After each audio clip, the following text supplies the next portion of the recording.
All right, so I'm actually a research professor at the University of Michigan. Like I just said, I'm actually a colleague of Nick Bonin, and Kirk Fry is our boss, both Nick Bonin's boss and my boss. He's the head of nuclear medicine there. I'm not an MD. I do research, but we see a lot of Parkinson's disease patients and DLB patients with our research. And the one thing I do want to point out is I will be discussing these guys that are right outside there, but I have no commercial relationship to pharmaceutical companies. I'm not paid by them in any way. So molecular imaging, so it's a medical imaging technique that allows visualization of brain processes on the level of nerve cells called neurons, or on a very small molecular level. So the more conventional imaging methods, such as CAT scans or MRI that you may be familiar with, show brain tissue and the anatomy of the brain. They're very good at that. We have the nuclear medicine imaging techniques called PET scans, positron emission tomography, and then single photon emission computed tomography, which are SPECT scans. And that allow for visualization of these chemical messengers called neurotransmitters that communicate between neurons. It allows for visualization of brain metabolism and for small molecular changes that we can see in the brain. So both you actually can really use as complementary modalities in the diagnosis of neurodegenerative disorders, because both are actually very useful in that. So how does it work? I'll briefly go over it. So let's say you're interested in a certain molecular target, a neurotransmitter, or a sort of mechanism in the brain. For example, you're interested in the energy mechanisms of the brain called metabolism. Then you can inject glucose, because the brain uses glucose, basically sugar, to work. And neurons that are alive basically will metabolize the glucose, will use this glucose, while dead or neurons that don't function that well will not use that glucose. So neurotransmitters, for example, you can visualize them by identifying some other molecular target or drug that attaches to or in some way interacts with the target of interest. And so that we commonly refer to as a ligand. So how do we visualize it then? So these targets, we basically make them radioactive. So common chemical elements are used that are made radioactive, and then they're called radioisotopes. And they're tagged on to that, for example, they're tagged on to sugar. And so what we then do is we inject it. Sometimes it's swallowed or inhaled, but injection is the most common method. So the sugar sort of finds its way to the brain, goes to these neurons that are alive. And meanwhile, you have a radioactive process, a radioactive decay going on. And so that radioactive decay, photons shoot away. It's a complicated process, but you can basically detect that with a camera. So when you detect that with a camera, you can reconstruct an image. For example, in case of metabolism, but also in case of these neurotransmitter, you can reconstruct an image that reflects the density of the target. So here you see all the neurons basically that are using this glucose, and that are, because we tagged on a little radioactive element, now have this radioactive activity going on. So you can reconstruct an image. So red colors or hot colors, they're called hotspots sometimes, reflect high radioactivity. So there's a lot of neurons there, or a lot of these neurotransmitters there. And cold colors reflect a low density of the target, so there's not a lot of neurons there. And so in this case it makes sense, because you see the cortex here. And this is an FDG scan of the cortex, so there's a lot of neurons in the cortex, but in the other region called the white matter, they're not, so that's more blue. So in a nutshell, always to take concerns away, because we're talking about radioactivity and people get worried about that. It's a safe method. There are very little side effects, and the amounts of radiation are extremely low, a single study sort of amounts to a couple of months of normal living and the amount of radiation that you receive in that in terms of background radiation. If you want to know a whole lot more about it, the S&M, the website, actually has a fact sheet about safety and radiation and what you can expect in that kind of doses. So what is the difference? Because I speak about PET and SPECT, and so what is the difference? So both are basically radioactive ligands, and both emit gamma rays or photons are emitted away. The SPECT ligands usually have a longer half-life, so we can use them. The radioactivity is over a longer period of time. So if we use a PET ligand, it's only 20 minutes. A SPECT ligand can live up to 2-3 hours or something like that. So SPECT ligands you actually can make off-site. So a commercial company can make it for you and then transport it to your site. As where PET ligands you have to make on-site because it's so short-lived. And for that you need a cyclotron. And that's very expensive equipment, and not every hospital has that. So SPECT is generally cheaper.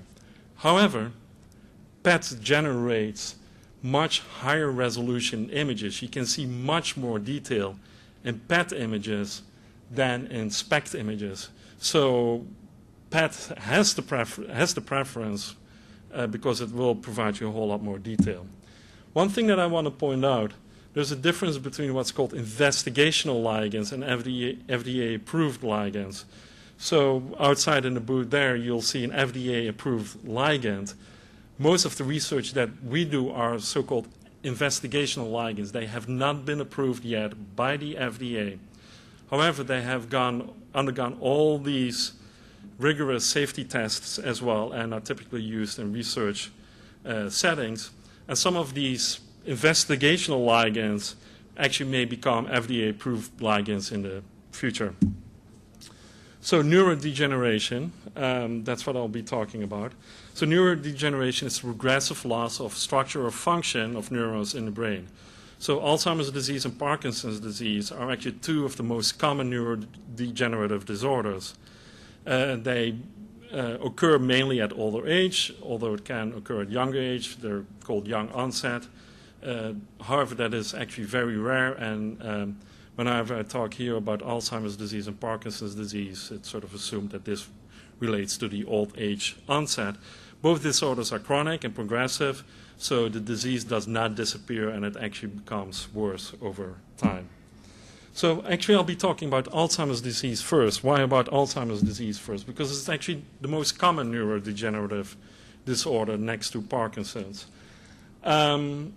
It's also the most common of disorders that are actually characterized by dementia. Other less common dementia disorders are Lewy body dementia. Some people call it LBD. More often it's actually referred to as DLB. And frontotemporal dementia, which I will not be discussing today. Alzheimer's Association estimates that there are about 5.3 million Americans that have AD. Associated with that, 10.9 million unpaid caregivers, such as family members. And it's only expected to become more and more with an increasingly aging population. The cost to society is estimated at $172 billion. I know nowadays it sounds like nothing, but it is actually a lot, and it's expected to triple over the next 20 years. The direct cause of the disease is actually unknown. So Alzheimer's disease has a very insidious onset. It happens very gradually, and we often refer to that as mild cognitive impairment, or MCI. Gradual development of forgetfulness is actually the major symptom that we see in Alzheimer's disease patients. So, what is that person's name, where did I leave my keys, etc. Now, once this memory disorder has become more pronounced, it sort of extends into these other cognitive areas as well. And then in the more advanced stages of the disease, disorientation, mood and behavior changes, etc. will take place. So what do we see in Alzheimer's disease patients? So we see several changes in the brain, two very significant ones. we see the loss of brain cells and subsequent shrinking of the brain, and that's called brain atrophy. And we can actually easily recognize that on CT and MR scans. The other thing that we see is the presence of so-called plaques and tangles in the brain, and they're called beta amyloid deposits and tau tangles. So we typically see that. So how do we come to a diagnosis of Alzheimer's disease? So, like I said, the gradual and progressive change in memory function is where it starts off with. It's that, and then it comes in combination with other cognitive changes. These cognitive deficits, and that's a very important thing, actually must be sufficiently severe to cause impairment in occupational or social functioning, and must represent a decline from a previous higher level of function. And once that happens, we actually call it dementia. So that's what you need to screen for. Then once you have established those two core diagnostic criteria, you start excluding other neurological disorders, frontotemporal dementia, dementia with Lewy bodies. I'll get to that in a second. And you possibly do a CT or MR scan just to make sure there's no tumors or strokes or any other things going on there. So if you have gone through that whole list, an accurate diagnosis of Alzheimer's disease is still oftentimes not established. Still in 70 or 80% of the cases, they are right in coming up with a diagnosis of Alzheimer's disease.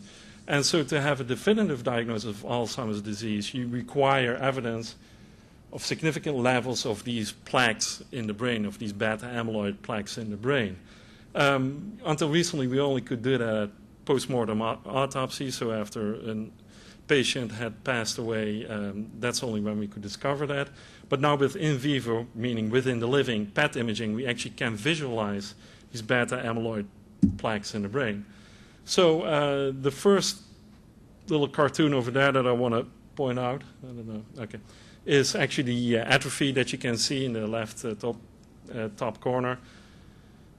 So in a healthy brain versus an Alzheimer's disease brain, it's obvious that there's a lot of loss and a lot of shrinking going on. What I'll be focusing on is the beta amyloid. So the beta amyloid is actually a component of these amyloid plaques. And to think of that, there's a whole cascade of processes going on. But in the end, what will happen, these are proteins, and they sort of inappropriately fold on top of each other, and you sort of get fibers that then start clumping together, and they start to form a plaque that forms outside the neuron. It's actually unclear how then these plaques play a role in Alzheimer's disease or how it initiates Alzheimer's disease. So these beta amyloid plaques can be visualized in vivo with a compound that's a lot in the news. It's called Pittsburgh compound B, which was introduced about a decade ago by Bill Klunk and Chester Mattis at the University of Pittsburgh. The fact that it's called compound B probably means that there were also a compound A and a compound C, but this one was the better one. So what does that look like? So, and I'll be talking about PIP, basically. That's how I'll refer to it. So PIP shows a pattern of brain amyloid depositions that actually follow this very specific pattern that we see in patients in post-mortem studies. So the way they did that is they imaged patients while they were alive, they imaged patients after they were deceased, and then they compared the PET images to the post-mortem findings. And you saw a very specific pattern of frontal depositions, parietal temporal depositions, and posterior cingulate amyloid depositions. Hello. I'll just give a quick. I'm Martin Muller. I'm Josh Cronin. I'm patient advocate for neurodegenerative person.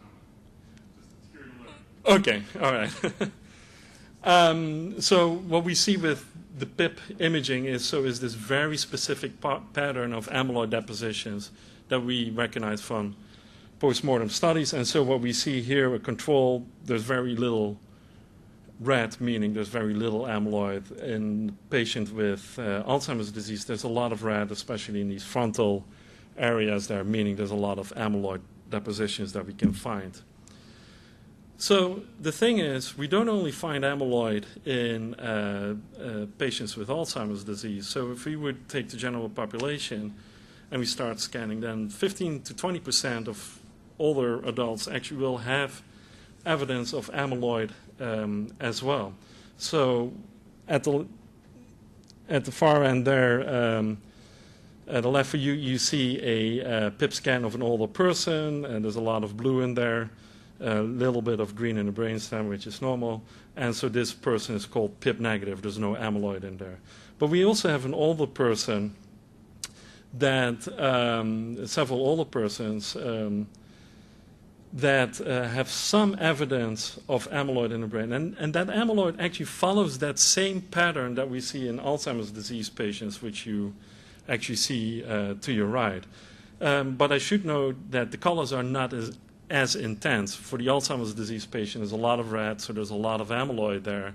For the older person, there is actually not that much amyloid there, but it does follow the same trend. Now, until recently, they often said, well, these people are cognitively normal. There have been recently a couple of studies that show very, very subtle cognitive deficits that may or may not be there. There's a lot of argument about that. But what this actually shows is that, so it's unclear actually, that's what I should point out, is whether these persons actually will develop Alzheimer's disease later on or not. We don't know. I mean, studies are ongoing on that. We think some people that have this mild cognitive onset, more pronounced cognitive problems that are also amyloid positive, so have a lot of evidence of amyloid, probably will develop Alzheimer's disease. As for the people that have some cognitive problems but don't have evidence of amyloid, probably will not develop the disease. But what that means is that these tracers actually can be used as a sort of very early diagnostic tracer, or perhaps as a progression biomarker of Alzheimer's disease. But I have to be very careful in that, because you have to have all these other core symptoms and probably other biomarkers with that as well. So just having amyloid doesn't mean that you have Alzheimer's disease. All these other symptoms have to be there as well. But perhaps for the future, especially if we have very sensitive biomarkers for detecting Alzheimer's disease, this can be used in conjunction with it. These amyloid tracers also can be used actually for the evaluation of anti-amyloid therapies. So there's actually no cure available yet for Alzheimer's disease. But there have been a couple of drugs that, I always have trouble saying this, bapineuzumab is one of them, that showed that actually amyloid can be cleared in the brain. So if you look at the top row over there, that's the scan. In the upper left corner, that's a scan of somebody being treated for 78 weeks. On the left, you see a lot of red. There's a lot of amyloid activity. After treatment, there is obviously less activity. In number B over there, it's even more clear that there's some amyloid after 78 weeks of treatment. There's less amyloid present. And people that received the placebo ingredient, so they thought they were getting the active ingredient, but they didn't, actually showed increase of amyloid over time. So it is actually a very effective agent. However, there were a lot of side effects with it as well. And so these trials are being evaluated. So the FDA recently approved for clinical use F18 fluorobutadiene, and like I said, you can look through the window there, and they're right there. It's called Amyvid by Eli Lilly, and the indication that the FDA gave for it is that it can be used to detect amyloid. They did not say that it can be used to diagnose Alzheimer's disease, for the obvious reason, because you need a whole lot more evidence for Alzheimer's disease. And like I said, there is sometimes amyloid available in the absence of very severe cognitive problems. So a positive PIP scan with one of these agents actually does not necessarily mean that there's Alzheimer's disease. So, in brief, what do we know now about Alzheimer's disease PET imaging? That these amyloid PET ligands that we have actually reliably can visualize the amount of amyloid burden in the brain. At least one has been now approved by the FDA to use. Actually, several other amyloid agents are awaiting FDA approval, but they're all very similar. How long ago did they approve it? I think this one 2 or 3 months ago. Yeah. I think I have the press release April 10, 2012. It's the FDA press release. So I don't think it's clinically used yet. And I mean, of course, and then the insurance companies need to approve for it as well. Amyloid imaging could possibly be used as a biomarker for detection of early amyloid AD pathology.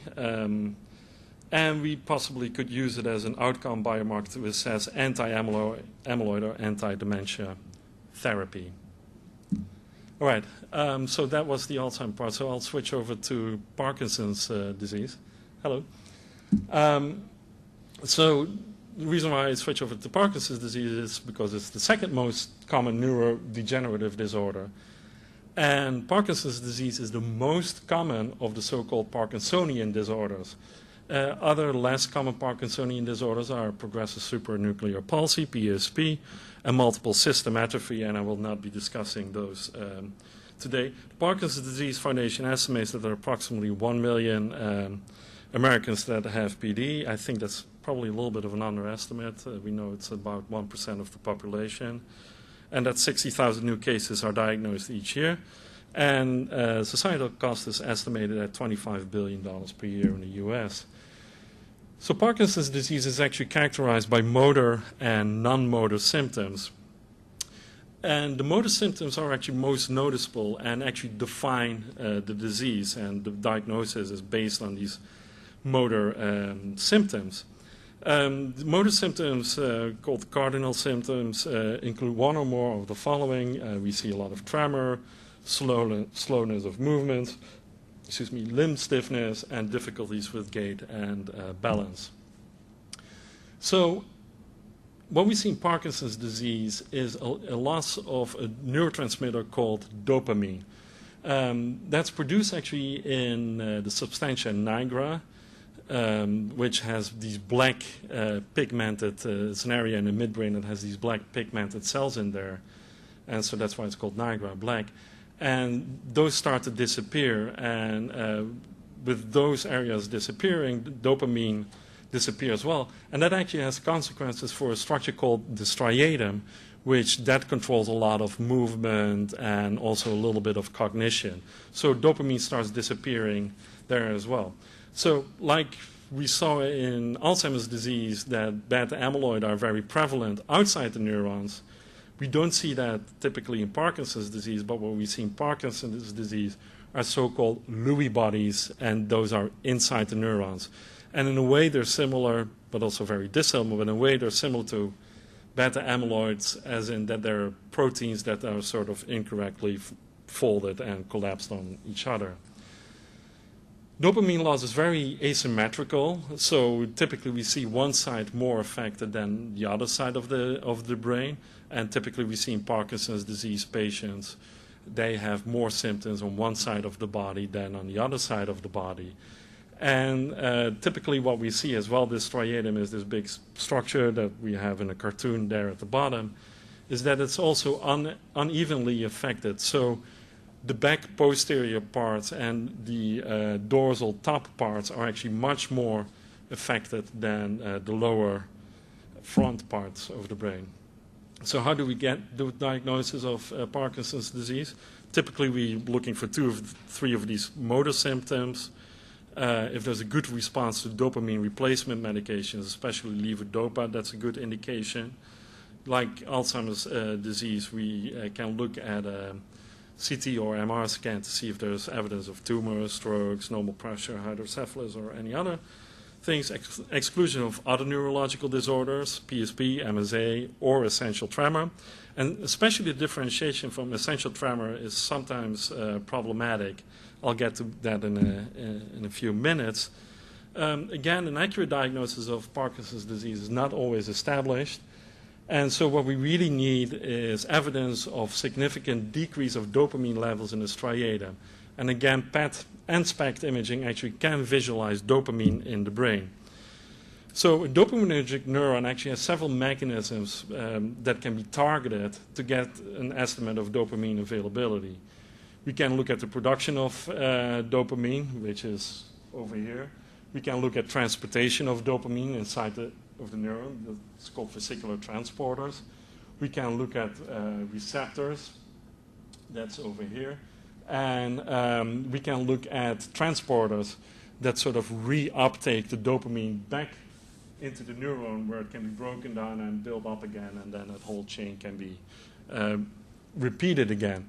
So unlike the amyloid imaging agents, where there was only the PIP agent and a couple of commercial variants of that, there are actually a lot of dopamine agents that target any of those systems, and they're at the bottom over there. No, I'll get to those in a second that are approved. So the one that we look at is called carbon 11 DTBC. So that is from the University of Michigan, and you mentioned Kirk Fry before, and you see his name here on these papers because that's sort of who came up with this tracer. And that's one that targets the vesicular transporter, so this thing here. And that transporter is actually called the vesicular monoaminergic transporter type 2, also called a VMAT2. And it does reflect dopamine, especially in the striatum. Outside the striatum, it reflects other things, but inside the striatum, it reflects dopamine. So this is what a typical dopamine PET scan will look like. So we have a normal person over here, and just walk over here. This is the striatum. And so it's red. It even goes to burning red hot. It almost turns white. So that means there's a lot of activity of dopamine in the striatum. Both sides are similar in terms of activity. If you look at somebody who has mild Parkinson's disease, compared to the normal, you see definitely there's less red colors there. It's also asymmetric. So this side here is affected much more than the other side. Especially the back region here is affected much more than the front region. And so it is estimated actually that in these back regions here, once you have the disease, or once you get the first symptoms of the disease, you probably already have the disease. Once you have the first physical motor symptoms of the disease, you already lost 60 to 80% of dopamine in this region here compared to a normal control. So here we see somebody with moderate PD. You see it sort of is progressing forward. It becomes less intense. It also becomes a little bit more symmetrical both sides, so it starts to get affected a lot. And you can see with increasing severity of the disease, we go from moderate to moderate, severe to severe, more and more dopamine starts to disappear. So there's also the ligand ioflupane CIT, and that's has a different target mechanism. It actually works with a dopamine transporter, and it's a SPECT ligand, but it shows a very similar pattern that we see with the PET ligand. The only thing I want to point out is that, as you can see with the SPECT ligand, it's much more fuzzy and far less detailed than we have with the SPECT ligand. All right, I want to quickly shift from Parkinson's disease to dementia with Lewy bodies, because that's a very special case. So in dementia with Lewy bodies, actually it's estimated, or they think that it's the second most common degenerative dementia after Alzheimer's disease. DLB actually has dementia features, but also motor features that we see in Parkinson's disease. So the core diagnostic criteria for DLB Dementia with Lewy bodies is fluctuating mental status. We see visual hallucinations. We have the Parkinsonian symptoms. There are other supportive diagnostic features, such as REM sleep behavior disorder. And what we see in DLB patients is actually a loss of dopamine in the striatum. That's very similar to what we can see in Parkinson's disease patients. We also see cortical beta amyloid depositions that we see in Alzheimer's disease patients. But it's much more variable. I mean, in Alzheimer's disease patients, we see a lot of it, and it's very consistent because that defines Alzheimer's disease. In dementia with Lewy body, it's more variable, and not everybody has it. It's actually unclear whether dementia with Lewy body is a disease entity in itself, or that it actually sort of reflects having Alzheimer's disease and Parkinson's disease at the same time. That's just not that clear. All right, so if we go to the DTBC PET imaging, what we do at the University of Michigan, then we can see actually very clear differences between, let me walk over here again, between the normal control. So we saw this picture before where there's normal dopamine levels in the brain. Between an AD patient and DLB patient. So an AD patient actually has the same levels of dopamine, or almost the same levels of dopamine as a normal control. A dementia with Lewy body patient who has, some dementia symptoms that mimic Alzheimer's disease actually has far less dopamine in the striatum than an Alzheimer's disease patient. So that's typically how you can differentiate this dementia with Lewy bodies from AD patients. But it's very hard, based on this picture, to differentiate from DLB, dementia with Lewy body, from Parkinson's disease. If there's any difference, and it's a little bit harder to see, if there's any difference is what we see in dementia with Lewy bodies, it's not as asymmetrical, this loss of dopamine in the striatum, as in Parkinson's disease. So the loss here, the green colors on both sides is more equal than the green colors here. And if you remember, like I said before, Parkinson's disease, the top and back part of the striatum is affected more, and the bottom part is not affected as much. You actually can see that here. So here's the bottom front part, which is affected but is rather symmetrical. In dementia with Lewy bodies, there is actually more of a loss in this frontal ventral part of the striatum, typically what we don't see in Parkinson's disease. With PET, we can see that. With SPECT imaging, we can see that as well, again with this tracer called ioflupane. But again, it's more fuzzy, and it's very distinct separation that I mentioned, a more symmetrical approach, and that's harder to see. So in 2011, actually, the FDA approved this SPECT ligand that you just saw, ioflupane, and it's called DAT-scan, and I'm sure they're somewhere out there as well. It's by GE Healthcare. It's a dopamine transporter. And the indication from the FDA is to assist in the evaluation of adult patients with suspected Parkinsonian syndromes. DAT-scan may be used to help differentiate essential tremor from tremor due to Parkinsonian syndromes. However, DAT-scan cannot differentiate between Parkinson's disease, MSA, and PSP. So what is essential tremor? So actually, essential tremor is called a movement disorder as well.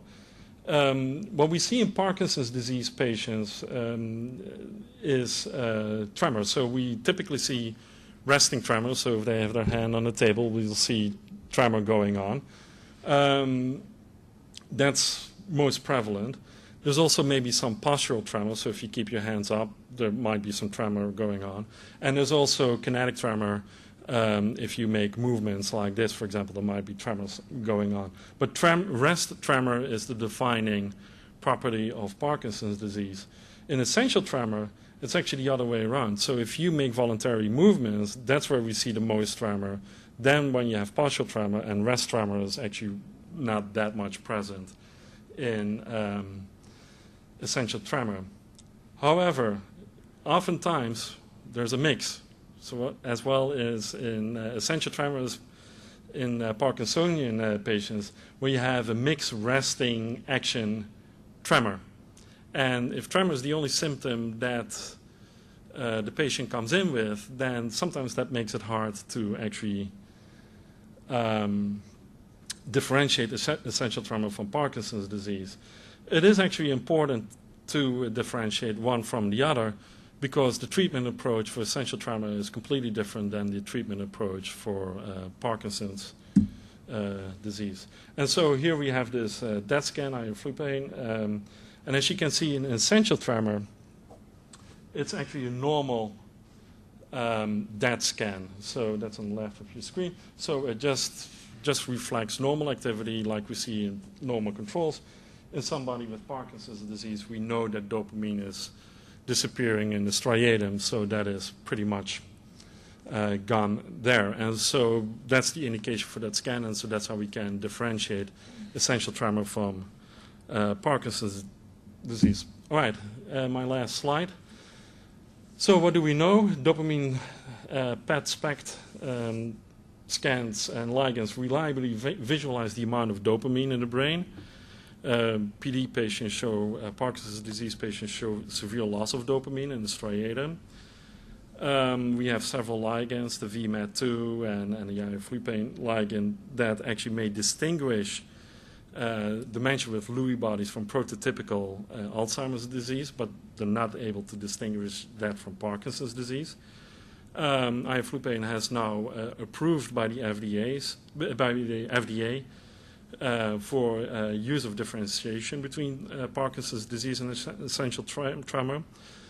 One other agent is actually under review by the FDA, very similar to the DTBC that we use in Michigan. What I didn't discuss is that the SPECT scan, that scan actually cannot differentiate between PD, Parkinson's disease, and other Parkinsonian disorders. And while they're at it, the FDA may consider indicating dopamine SPECT imaging for differentiation between AD and DLB, as is already the case in Europe. They actually have that indication for that scan in Europe. Here in the US, they don't have that indication. It's only for essential tremor. And that's it. Thank you for attending. Questions? No? The drug that's being used in Europe, is there any possible way to measure amyloid and dopamine to determine that it might be LBD, or is that what that does? Yeah, so if somebody has dementia with Lewy bodies, actually a dopamine scan is the first to go, because you can do an amyloid scan, but amyloid in dementia with Lewy bodies is very variable. So there can be no amyloid evidence of amyloid, and then you still don't have an answer to what might be going on. But the dopamine scan actually really differentiates one from the other. So if it's unclear whether it's Alzheimer's disease, the dementia with Lewy bodies, then the dopamine scan is the first to go. Actually, the first to do. But you don't have an agent that can do both at the same time. It's two different agents, two different injections that you would have to give. The agent in Europe is the exact same agent as here in the U.S., by the way, for the dopamine scan. It's just the FDA didn't give that indication for dementia with Lewy bodies. I don't know why. But it's the same, it's the exact same scan.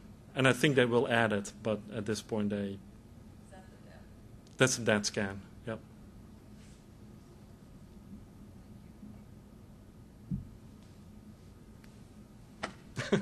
Any other questions?